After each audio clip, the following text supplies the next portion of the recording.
จิตใจอำลานานาทั้งสองต่างคนต่างสา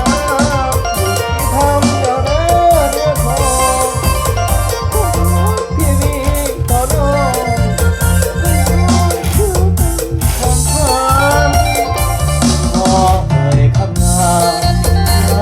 นางนาแฟนสองคนขอลากับเด้อมนกับหน้า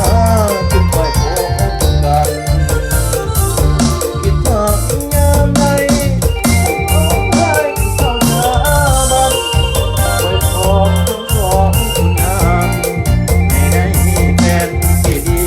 กว่าเอามาไม่สองตอนเอาเก็บตามกาแฟ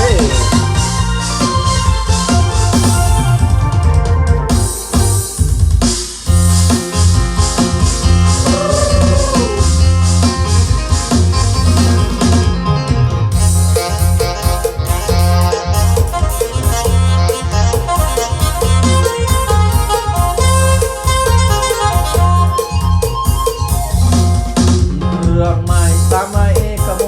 ระนองดังโมเนื้อของยามเก่าเป่าโมลำกะมุนชนหอเชียวเก่าชิ้นน้ำยำยามพี่ยามฝากคิดนางทองเมืองลายอายจนละเมอว่าเสียงพบเธออีกกับบ้านใจเธอนัดทำหัวเอาไว้บางทีไกลปล่อยให้เขาเสียใจเพราะกะมุนลาวเดิม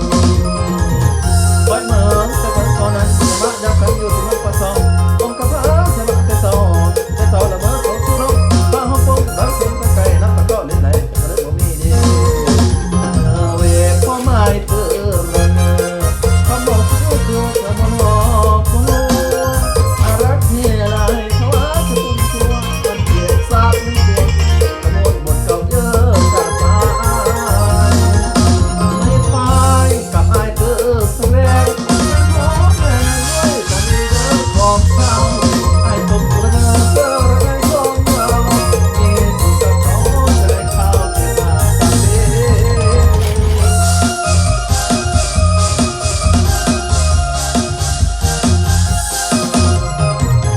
ใจเร็วๆเดี๋ยวผู้หญิงคนเหนียวไรหักไรแพงใจเร็วๆเดี๋ยวผู้หญิงคนเหนียวไรหักไรแพงอะไรเจ็บเรื่องน้อยพี่น้อง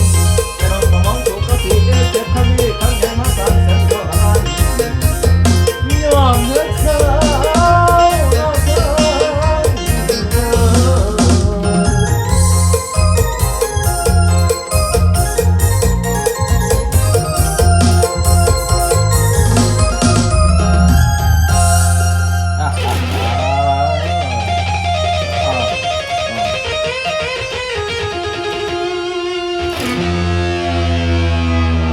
ถ้าครูบาสาวมันฟอนงามพี่น้อง